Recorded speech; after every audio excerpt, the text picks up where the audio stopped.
네, 특강 5번째 시간이 되겠습니다.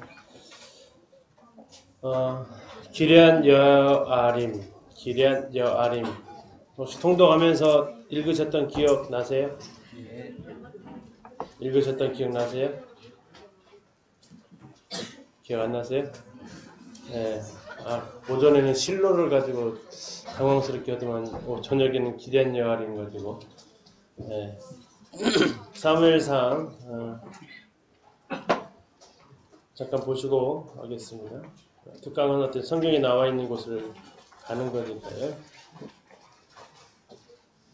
6장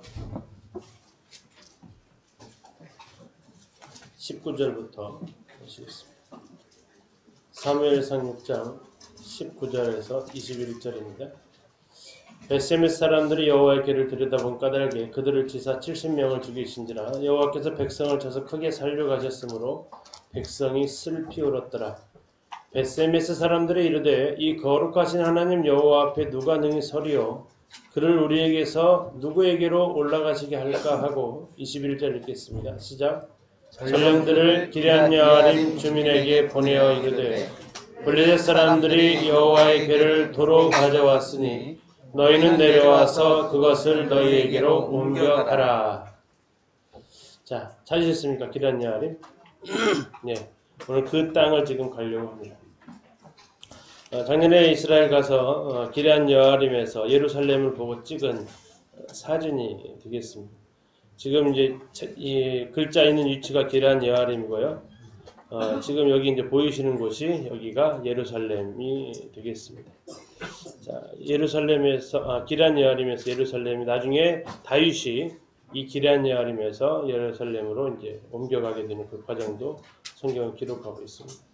자, 이 기럇 여아림이 나와 있는 방금 보셨던 사무엘상 6장 19절에서 21절까지 나와 있는 이 기럇 여아림에 언약궤가 얼마 동안 있었다고요? 자, 7장 2절을 보시면 7장 2절입니다. 궤가 기럇 여아림에 들어간 날부터 얼마 동안요? 20년 동안 오래 있은지라 이스라엘 온 족속이 여호와를 사모하니라. 자, 20년간 언약궤가 있었던 곳이 이 기럇 여아림이 되겠습니다. 이 기럇 여아림에 언약궤가 20년 있었는데요. 자, 이 사건은 벳세메스에서부터 출발합니다. 블레셋이 언약궤가 계속 가는 곳마다 재앙을 불러오니까 이 벳세메스로 이 소랫골짜기라고 그랬습니다. 이 소랫골짜기로 언약궤를 돌려 보내려고 계획을 세웁니다. 만일 궤가 그 본 지역길로 올라가서 벳세메스로 가면 엘라골짜기로 보내면 벳세메스로 가니까요. 이 큰 재앙은 그가 우리에게 내린 것이요. 전나는 소들을 끌어다가 수레를 메우고 송아지들은 집에 가두고 암소가 어떻게 갔다고요? 벳세메스 길로 바로 행했다고 나와 있습니다. 그리고 대로로 갔고 갈 때는 울지도 않고 좌우로 치우치지도 않았다고 했습니다. 자, 이렇게 전나는 소 이제 새끼를 낳아서 그 새끼들에게 젖을 먹여야 되는 이 2마리 소에다가 소 둘을 끌어다가 했잖아요. 그다음에 수레를 이렇게 메웠습니다. 그리고 그 위에다가 언약궤를 이렇게 올려 태웠습니다. 그리고 그것을 가지고 벳세메스 길로 올라가라고 한 거죠. 이게 확률이 얼마라고요?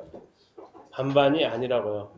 본성을 거스려야 되고 이것은 오르막길로 올라가야 되고 또 가던 길에 울지도 않아야 되고 또 가던 길에 좌우로 치우치지도 않아야 되고 이건 불가능한 모든 요건을 다 동원해서 이 블레셋 사람들은 이 재앙은 우연히 일어난 것이라고 믿고 싶었던 겁니다. 그럼에도 불구하고 하나님께서는 이 두 암소, 이 전나는 이 두 소를 하나님께서 그대로 대로로 가게 하시고 울지 않게 하셔서 이것이 하나님께로부터 온 재앙임을 블레셋에게 가르쳐 주십니다. 근데 이제 문제는 그 다음에 나오죠. 벳세메스 사람들이 19절에 보시니까 벳세메스 사람들이 여호와의 궤를 어떻게 했다고요? 들여다보았다라고 나옵니다. 들여다보았다. 그랬더니 어떤 일이 벌어졌습니까? 70명이 죽었습니다. 70명. 와, 여호와의 궤를 들여다봤는데 그 일로 인해서 70명이 죽어나갔습니다. 여호와께서 백성을 쳐서 크게 살려가셨다라고 표현되어져 있고 백성이 슬피 울었다라고 얘기하고 있습니다. 자, 언약궤가 와서 궁금해서 들여다봤더니 그 일로 인해서 70명이 죽어나옵니다. 그랬으니까 더 이상 감당이 안 되니까 그 마을에서 가까운 기럇 여아림으로 불러서 제발 이것 좀 가지고 가라. 그런데 기럇 여아림 사람들이 이걸 가지고 갔습니다. 그랬더니 몇 년간 거기 있었다고요? 20년간 있었습니다. 근데 어떤 재앙이 있었다고요? 아니요. 이스라엘 백성들이 하나님을 사모하게 되었다라고 말씀하고 있습니다. 자, 이 베세메스를 드론으로 참 보셨기 때문에 설명을 잠시 들으면서 좀 보도록 하겠습니다. 바로 이렇게 오른쪽에 이 텔, 벳쉐메스. 예, 자 보시죠. 아주 그 텔이 굉장히 이쁜데, 네. 이 바로 지금 요 화면이 이제 이 여러 역사 6,000년, 2,000년 전서부터 이렇게 이제 주전 이 도시가 섰지만은 바로 이 비잔틴 시대 때의 수도원을 보고 계신 거예요. 아, 비잔틴 시대 때 세워졌던 수도원의 네, 사실 이 베시메스 하게 되면은 이 굉장히 그 이 법궤가 지나갔던 곳이면서도 그렇죠. 이 셰펠라 자체가 고대의 이제 이 가자 지역에서 예루살렘으로 오는 길목. 그래서 그 굉장히 그 이동량도 많았고 네. 도시가 컸었고 특히 수도원이 이렇게 잘 서 있었어요. 그렇군요. 지금부터 1,200~300년 전에 세워졌던 것이고요. 보시죠. 쫙 이렇게 드론을 통해 지금 가셨던 분은 아마 여기에서 관람을 주로 합니다. 가셨던 분들 기억하시라고요. 여기에서 우리가 봤었습니다. 서 이 베시메스의 모습을 이렇게 보고 계시고요. 네. 이 나무 밑에다가 사실 이 차를 베시메스 하게 있었고요. 되면 이제 뭐니 해도 지금 보시는 네. 이 구약의 이제 베시메스를 보시게 되는데 네. 참 귀중합니다. 아직도 이 발굴이 한 채 10%도 안 됐지만은 바로 요것이 이제 네. 우리가 알고 있는 이제 이스라엘의 구약 시대 때의 이 발굴을 이렇게 보시게 되겠는데요. 예, 요것은 이제 이 북쪽을 향해 있는 분동의 모습인데요. 네. 이 고고학 유적지 텔 베시메스를 보면 굉장히 넓고 큽니다. 네. 이 규모로 봐서 이 소래 꼴찌기 까여 있는 이 베시메스의 그 위치나 그 역할이 굉장히 컸었죠. 그렇죠. 예. 지금 이제 보이시는 요 부분을 이거 텔이라고 새롭게 그러죠? 이제 발굴을 하고 있는데 참 도시가 아담했고 네. 이 이집트 애굽 시대 때의 애굽의 소유이기도 했어요. 그렇군요. 예, 그래서 그만큼 이- 역사가 있는. 네, 요것이 이제 이 블레셋 그 이제 단지파죠. 이 단지파와 유다 지파의 경계 부분에 있었었는데 네. 물을 저장하던 거대한 시스턴 오. 그런 돌을 파서 만든 굴이 있습니다. 예. 그 안으로 한번 들어가 볼게요.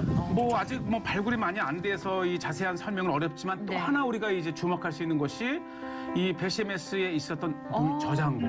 아, 예. 물 저장고. 무서워서 못 들어가. 그러니까 사람들이 위치도 잘 어렵지만은 네. 이게 껌껌합니다. 아주 그렇군요. 완벽하게 이 술래계 관광객 물 저장고의 크기를 보면 제가 주민의 믿는 숫자를 대략 거예요. 짐작할 수 있습니다. 네. 보세요. 이 안이 제가 더 이상 이 후레쉬가 없어서 네. 촌전등이 없어서 더 이상 들어가지 못했지만은 안이 굉장히 넓고 네. 아마 이런 것이 여러 개가 있었을 거예요. 이 도시에서 이 건기 때에 이 도시에 이제 공급을 하기 위해서 네. 이 굉장히 큰 이렇게 이제 물 저장고가 있었다고 하는 것이고요. 예. 이게 바로 소래골짜기입니다. 아, 아까 생각했던 예. 소렉 골짜기. 예, 이제 네. 뒷부분에도 제가 한번 이제 드론으로 보여주는데 이 소래골짜기 건너편 네. 요것이 바로 이 소라. 아, 소라 하면 삼손의 고향. 삼손, 그렇죠. 예. 이 베시메스에는 지금 보이는 요 수도원터가 우리에게는 네. 이 마음으로 와닿는 곳이고요. 그다음에 이제 아직 계속 발굴이 진행되고 있지만은 네. 자, 이게 이제 소래골짜기 베세메스에서 있었던 사건인데요. 이 70명 죽어나가니까 기럇 여아림 사람한테 부탁을 하는 겁니다. 제발 이것 좀 가져가 달라고. 그래서 이 베세메스에서 기럇 여아림까지 대략 22km 정도 되는 이 거리를 다시 가져갔겠죠. 어떻게 가져갔는지는 나와 있지는 않은데 이렇게 해서 이제 언약궤가 이동을 하게 됩니다. 자, 언약궤를 보면서 성경에는 몇 가지 사건들이 나오는데요. 나중에 이제 사무엘 하에서 다윗이 언약궤를 가져오다가 죽었던 사람 있죠. 누구죠? 우사가 죽었습니다. 지금 우사 죽기 전에 이 사람들이 먼저 죽었어요. 자, 그 이유는 왜 이렇게 죽었는가라는 것을 좀 생각을 좀 해보자라는 겁니다. 자, 이게 지금 기란 여아림을 가면 저희들이 방문했던 노틀담 교회인데 법궤가 머물렀던 것을 기념하면서 세운 교회가 이 자리에 있습니다. 여기에서 이제 바라보게 되면 예루살렘이 있고요. 자, 언약궤 이동했던 것을 다시 사무엘상 4장에 읽었던 거니까 복습을 좀 해보겠습니다. 자, 제일 처음에 어디에 있었다고요?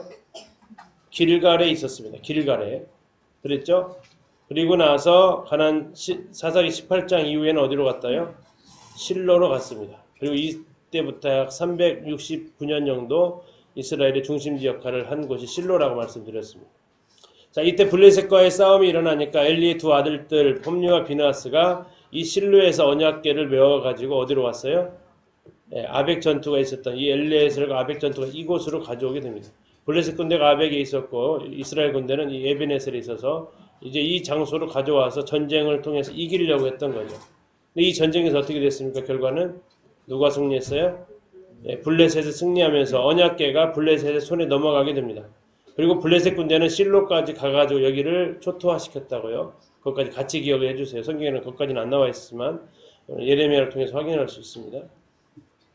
자, 그렇게 해서 언약궤가 블레셋의 아스돗이라는 곳으로 갑니다. 아스돗에 거기에서 주신이었던 다곤 신상이 있었고요. 그 다곤 신상 안에다가 신전 안에다가 언약궤를 갖다가 무릎 꿇려 놓으려고 집어 넣어놨습니다. 자, 그래서 그 다음날 가봤더니 어떤 일이 벌어졌어요? 다곤이 무릎 꿇은 정도를 넘어서서 바짝 엎드려져 경배하고 있었습니다. 자, 이러면 안 됩니다 하고 그 다음 다시 세워놓고 했더니 그 다음날은 어떤 일이 벌어졌어요? 머리가 잘리고 손이 잘렸습니다. 왜 다리는 안 잘렸을까요? 다리 없어요. 다리가 없습니다. 밭에 물고기이기 때문에 다리가 없습니다. 자, 그렇게 해서 그러고 나서 재앙이 일어나요. 그래가지고 이 아스돗에 있었던 언약궤를 어디로 가져가요? 가드로 가져가요. 가드로 갔더니 또 독종이 발병을 합니다. 도저히 안 되겠다 해가지고 에그론으로 또 가져가요. 블레셋 성읍인데. 자, 이곳에서 왜 이리로 가져오냐, 우리 보고 죽으라고 하는 거냐 하면서 여기에서 소 2마리에 묶어가지고 수레에다가 실어서 베스메스로 보냈다는 겁니다.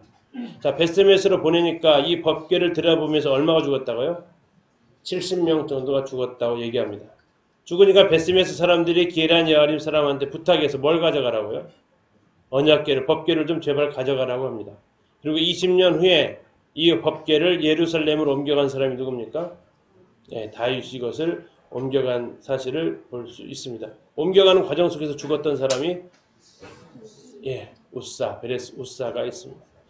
자, 성막의 역사를 다시 이렇게 보면 시내산에서 처음 법궤가 주어지고 길갈로 갔다가 다음에 실로로 옮겨지고 나중에 이제 다윗 시대의 높당으로 갑니다. 언약궤랑 같이 이렇게 가는데 이 사이에 실로에서 노브로 가기 그 사이에 있었던 곳이 블레셋에 갔다가 베스메스 갔다가 기란 여아림까지 가는 겁니다. 3번과 4번 사이가 무슨 사건인지 아시겠죠? 그 상황을 좀 기억하시면서 하겠습니다. 자, 언약궤가 있습니다. 이게 지금 이스라엘 가면 팀나라는 곳이 있습니다. tim나라는 곳에 저희들이 이제 금년에 가게 되는데 이 tim나라는 곳에 보면 성막을 1:1 사이즈로 만든 지역이 있습니다. 자, 이 안에 이 지성소 안에 성막에 이런 모형이 그대로 담겨져 있고요. 여러 가지 이 언약궤 그룹의 모양을 다르게 표현하고 있습니다. 이 가면 이 성막의 뚜껑을 열어볼 수 있습니다. 죽을 일을 하는 건데 이거 열면 죽는데 진짜 아니니까 살아요. 자, 그 안에 보면 이렇게 남겨져 있어요. 뭐입니까? 10계명. 다음에 이건요. 아론의 쌍난 지팡이. 무슨 싹이 났어요? 살구나무라고 우리 성경에 나오는데 성경적인 표현을 하면 아몬드 나무의 꽃이 피어 있습니다. 그리고 이것은요. 만나 담은 항아리인데 대접으로 바뀌어져 있어요. 자, 이렇게 되어져 있는데 성경에서는 이것 말고도 더 있다라고 이야기를 하고 있습니다.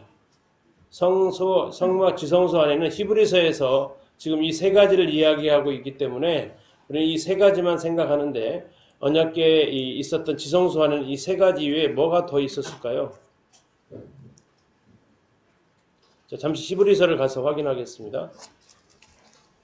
히브리서 9장입니다.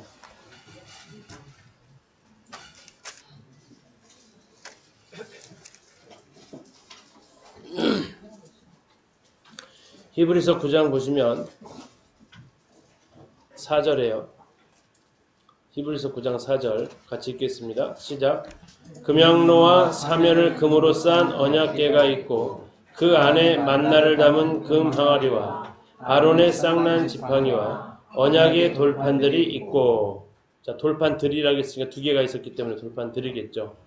자, 언약궤 안에는 이러한 것들이 있다라고 얘기를 하고 있습니다. 자, 그것을 기초로 해서 지금 유대인 그리스도인들, 주이시라고 하는 유대인이면서 구원받은 사람들이라고 하는 유대인이면서 기독교인들이 이것을 지금 놓고 유대인들한테 복음 전하기 위해서 이렇게 활용을 하고 있다고 얘기를 합니다. 자, 이것을 보게 되면 이게 좀 약간 구약에 있는 묘사와는 약간 좀 다르다라는 것을 좀 확인을 좀 하려고 합니다.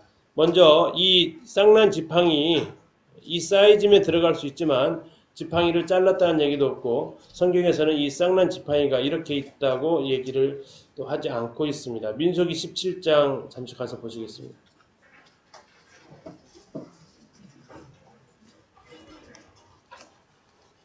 민수기 17장입니다.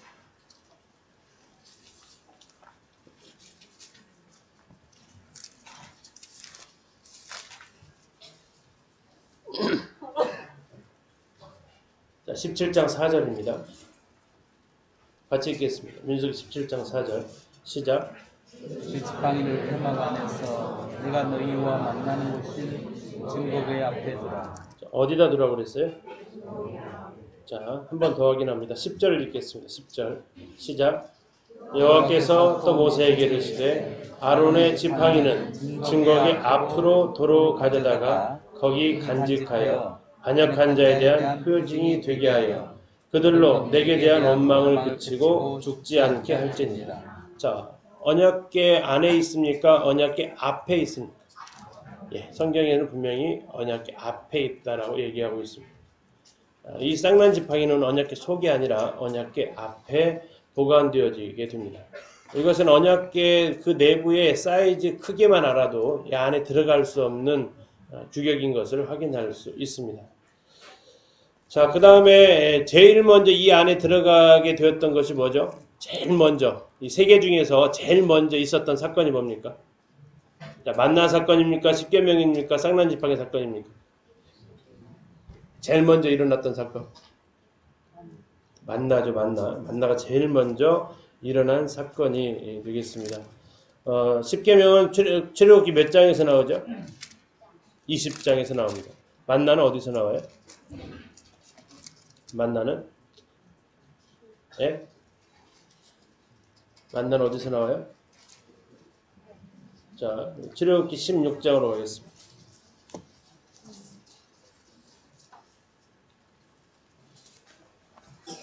출애굽기 16장.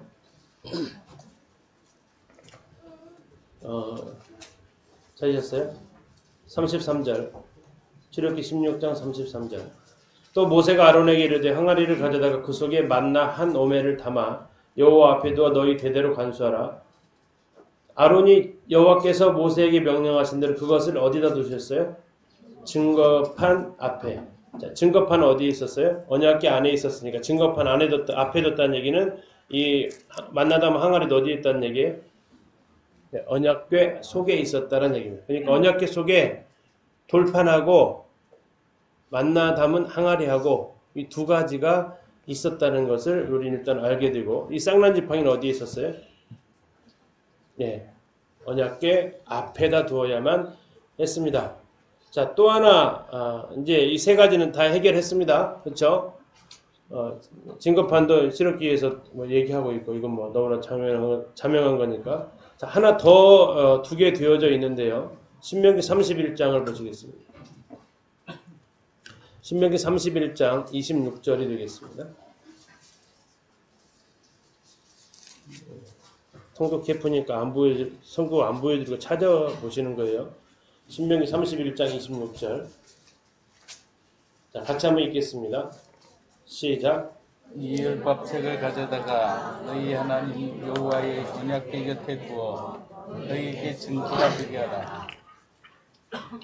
자, 이 율법 판이에요, 책이에요? 책입니다. 율법판이 아닙니다. 율법책입니다. 두루마리에 쓴 율법책입니다. 이 신명기를 보통 얘기를 합니다. 이 율법책은 어디다 들어가겠어요? 언약궤 곁에. 그러니까 지성소 안에 들어가면 언약궤 옆에 뭐가 있어야 돼요? 율법책이 있어야 돼요. 필사로 된 율법책이 존재하고 있어야 돼요. 그러니까 지성소 안에 지금 물건이 그럼 몇 개가 드는 거예요? 현재까지 언약궤 안에 돌판 옆에 돌판 앞에 만나 항아리, 그리고 언약궤 앞에 지팡이, 언약궤 옆에 율법책 또 있어요. 안 끝났어요. 아직 하나 더 남았어요. 출애굽기 30장 보겠습니다.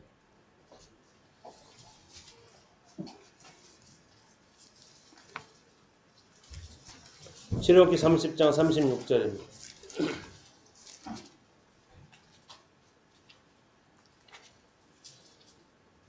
자, 향을 만들려고 했습니다. 네 가지의 향을 섞어서 소합향, 나감향, 풍자향, 다음에 유향, 이 네 가지를 섞어서 향을 만드는데요. 36절 읽겠습니다. 시작. 이 향 얼마를 볶겠지요. 내가 너와 만날 해마간 증거궤 앞에 두라. 이 향은 너희에게 지극히 거룩하니라. 자, 어디다 들어가겠어요? 증거궤 앞에. 지금 증거궤 앞에 뭐가 하나 있었어요? 쌍난 지팡이 하나 있었죠. 그러면 그 옆에다가 둬야겠죠. 뭘 둬야 돼요? 이 향을 둬야 돼요. 지성소 안에는 이 향으로 가득하게 되어져 있습니다. 자, 이제 이 히브리서만 보게 되면 이것만 딱 생각하지만 구약성에 우리가 쭉 읽어가다 보면 그 안에는 추가로 등장하는 것들이 이렇게 있다라는 것을 좀 아시라는 얘기예요. 왜? 언약궤를 좀 우리가 알아야 되니까. 왜? 오늘 주제가 모르면 죽는다예요. 모르면 죽는다. 자, 퀴즈가 세 문제가 나가는데요.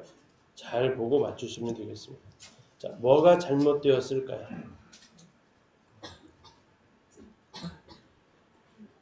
잘못된 거 찾으세요.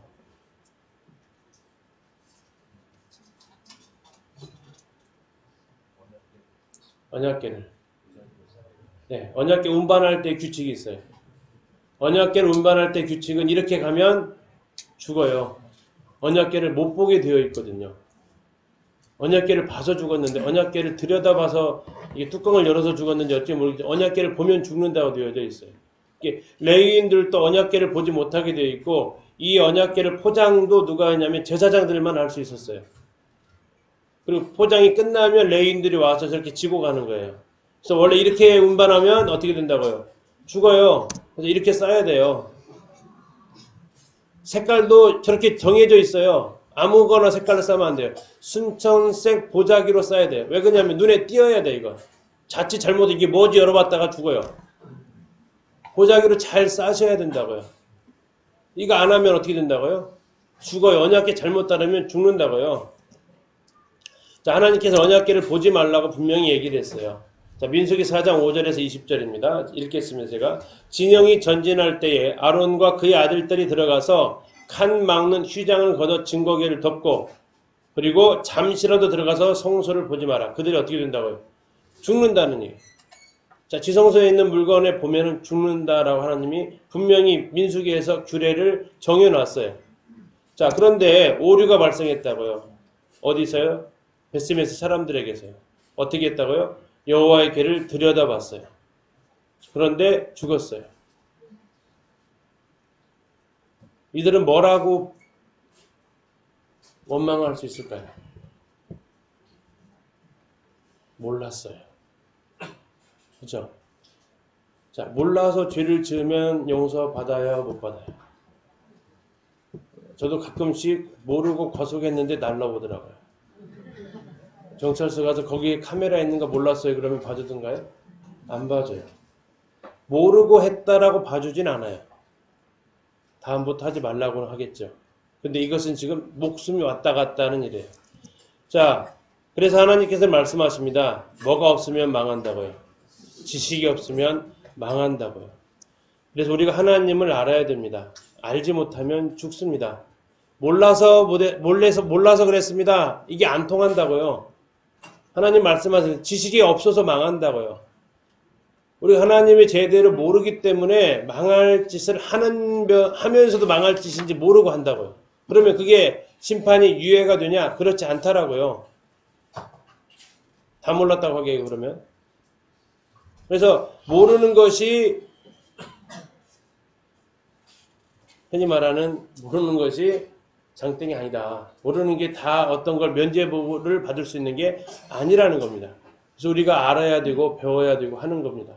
모르면 죽기 때문에 그래요. 자, 어디가 잘못됐을까요? 어디가 잘못됐을까요?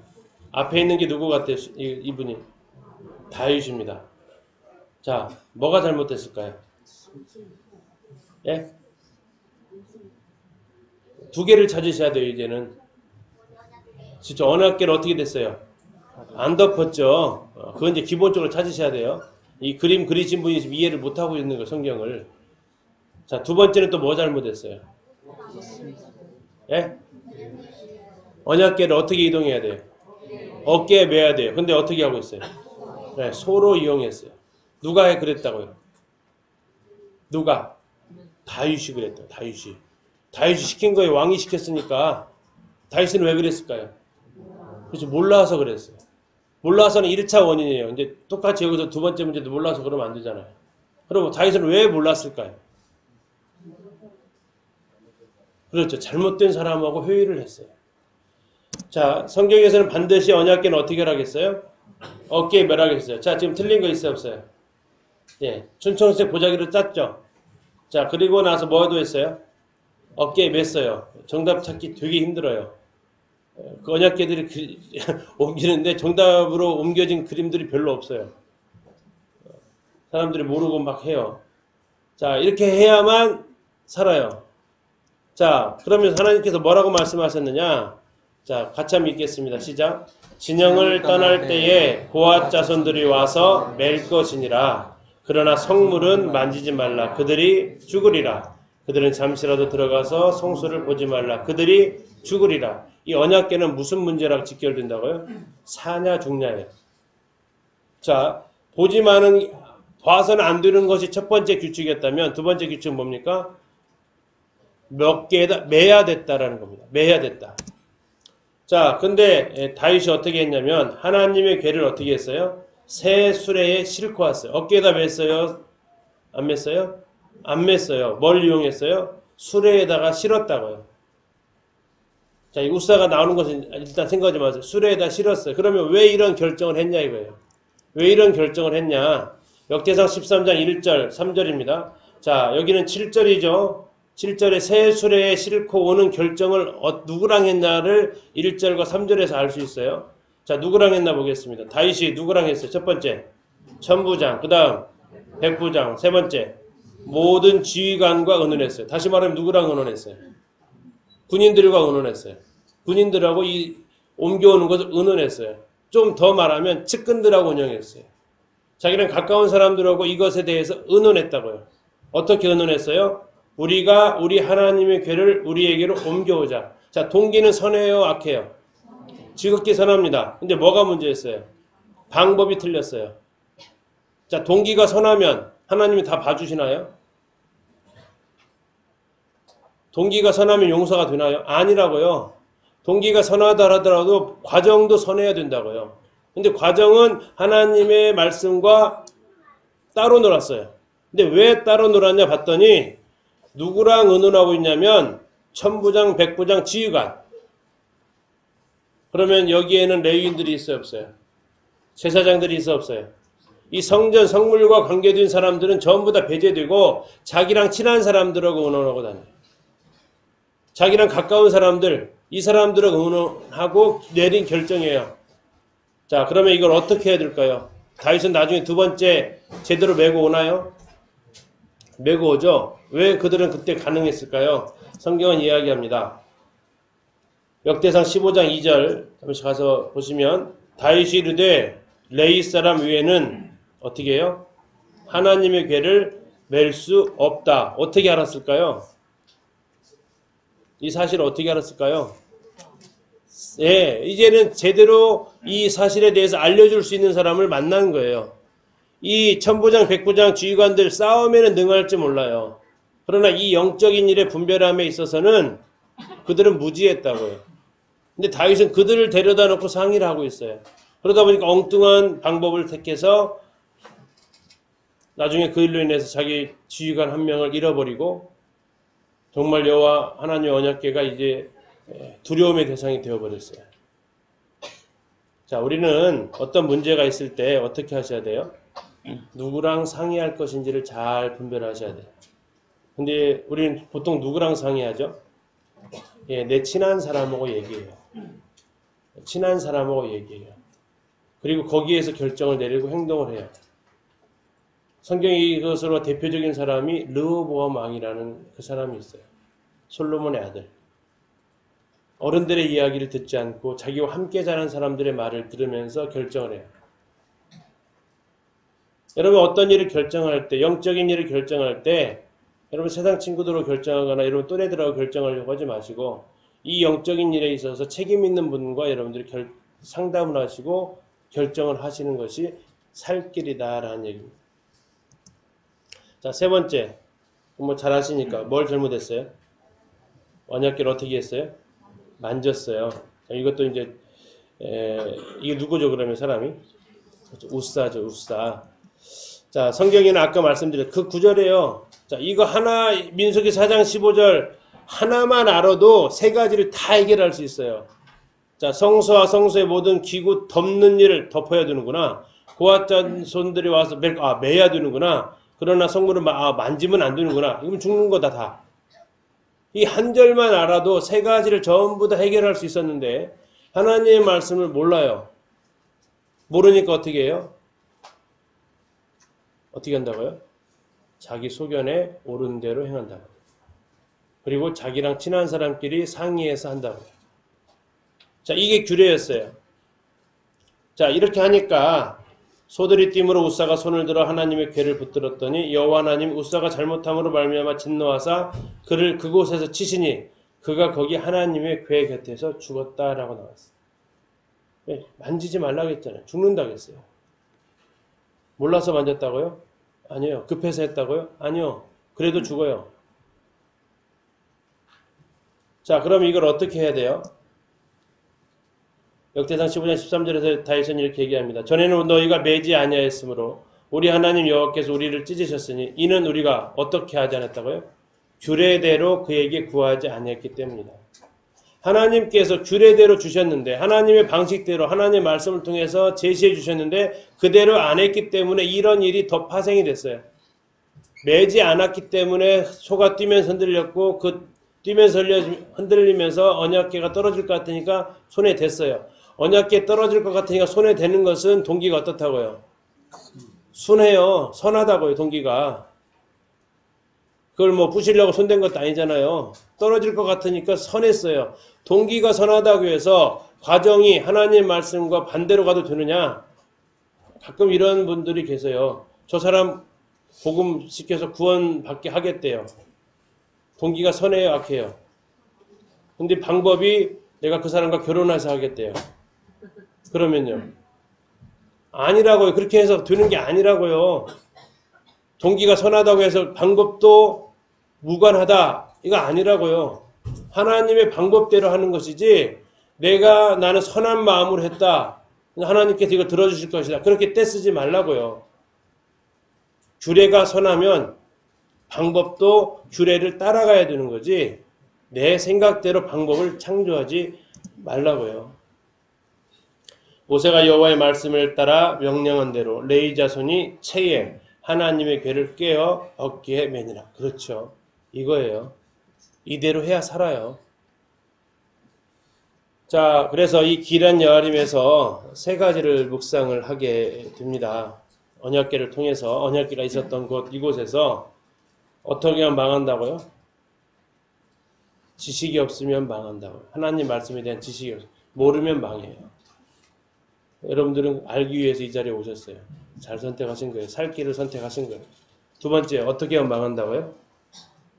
바른 상담자를 만나지 못하면 망해요. 여러분 누구랑 상의할 것인지 여러분 잘 생각하셔야 돼요. 엉뚱한 사람 만나서 상의하려고 하지 마시고 정말 하나님의 말씀대로 가르침을 줄 수 있는 분을 만나서 상담하세요. 세 번째, 어떻게 하면 망한다고요? 하나님의 말씀대로 하지 않으면 망해요. 하나님의 말씀대로 하셔야 살 길이에요. 내 생각이 아니고요. 내 주변 사람들의 의견도 아니고요. 하나님의 말씀대로 하는 게 살 길이라고요. 몰라서 봐주지 않습니다. 동기가 선하다고 봐주지 않습니다. 주변 사람들이 다 동의했다고 해서 봐주지 않습니다. 중요한 것은 하나님께서는 하나님의 말씀대로 했냐라는 거예요. 말씀대로 하기 위해서는 알아야 되는 거고요. 말씀을 잘 모르면 물어봐야 되는 거고요. 아는 사람한테. 그리고 물어봐서 알게 되면 그대로 행하는 것이 살 길이다라는 겁니다. 이게 기리안 예아림에서 언약궤를 통해서 우리가 생각해보는 우리의 삶입니다. 자, 우리가 살아가는 삶 속에서 2019년 한 해를 돌아보고 2020년을 생각하면서 한번 내 삶의 모습이 어땠는가? 내 생각대로 했는가? 하나님 말씀대로 했는가? 하나님 말씀에 대해서 무지함으로 인해서 생긴 나의 잘못된 것은 무엇인가? 또 때로는 나는 주로 누구랑 상의하면서 이 일들을 결정하면서 왔는가? 중요한 문제 앞에서 나의 주로 상담자는 누구였는가? 그리고 그 하나님 말씀대로 그것을 알았을 때 나는 그 말씀대로 하고 있는가? 이것을 우리가 생각합니다. 자, 이 세 가지가 안 되면 어떻게 행한다고요? 사사기에 있는 모습이 뭐라고요? 자기 소견에 옳은 대로 합니다. 말씀이 없으니까 어떻게 행해요? 자기 생각대로 하죠. 영적인 상담을 못하고 누구랑 상담해요?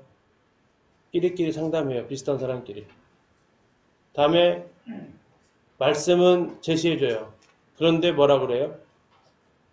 그런데 그래도 그렇지만 누가 말했던 그 대만도 첫 번째 뭐라고요? 대만도 첫 번째 그런데 두 번째 그렇지만 세 번째 그래도 이렇게 핑계대면서 말씀과 다른 행동을 하게 되면 뭐 한다고요? 망한다고요.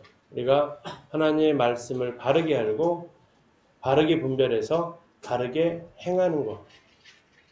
이것이 우리가 살 길이다. 나중에 하나님 앞에 가서 너 왜 그렇게 했어? 이거 맞는 거 아니었어요?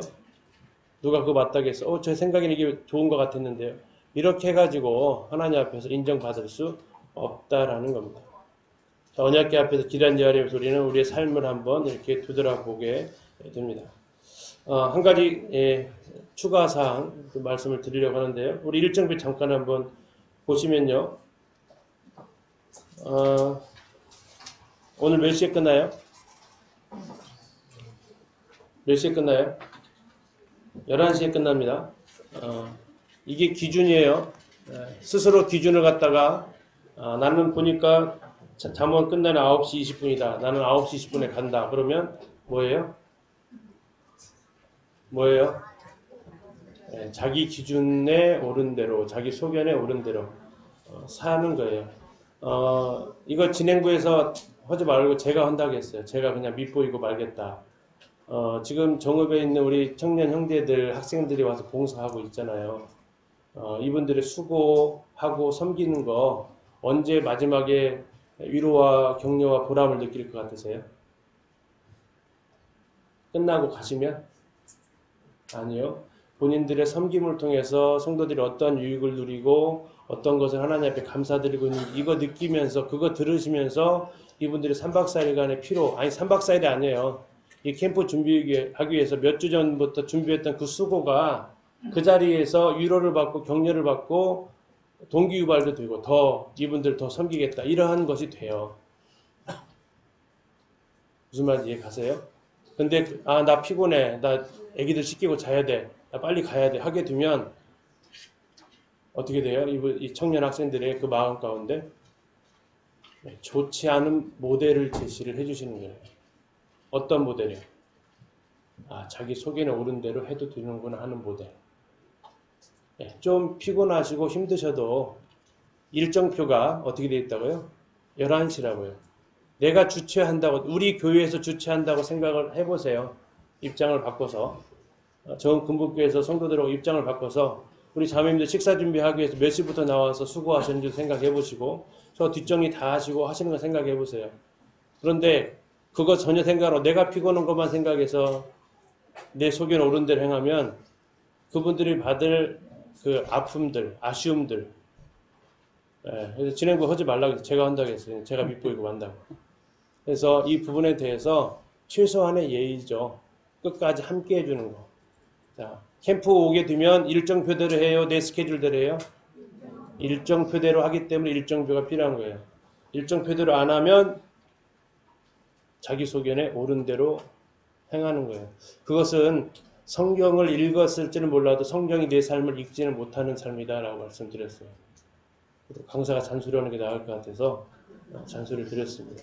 정말 부득이한 상황이 있을 수 있습니다. 그럴 경우에는 진행부한테 상의하고 불가피하게 죄송합니다 하고 가시는 것이 성도의 최소한의 예의입니다. 이것은 통독 캠프 말고 어떤 캠프도 마찬가지예요. 때로는 그냥 조용히 사라져주는 게 도와드리는 거다. 그렇지 않습니다. 본인들이 직접 교회에서 이런 행사를 주관한다고 생각하시면 그렇게 생각을 또 안 하실 거예요. 그러니까 좀 힘드시고 피곤하시더라도 이렇게 같이 해주시면 좋겠습니다. 그래서 특강도 15분 빨리 끝낼 거예요. 또 한 가지는 여러분 작년까지만 해도 송구 영신의 마음을 했어요. 우리 유정재님한테 제가 강력하게 건의를 했어요. 둘 중에 하나만 합시다. 송구 영신의 마음을 하든지 아니면 소감 나누기만 하든지. 송구 영신의 마음 하니까 성도들이 너무 피곤해서 갑디다. 하나만 선택합시다 해서 송구 영신의 마음이 사라졌어요. 올해부터 사라졌어요. 이것마저도 사라졌는데 이제 그래도 성도들이 다 가버린다 그러면 제가 말하는 것이 아무 이제 의미가 없어져요. 그렇지 마시고 캠프는 일정표대로 한다. 근데 여기에 대해 내가 같이 하기 힘든 부분이 있으면 진행부하고 상의해서 결정한다. 올해 어쨌든 사사기를 읽었으니까 잘 걸렸어요. 근데 사사기 읽었으니까 자기 속에는 옳은 대로 하지 않기를 부탁을 드리겠습니다.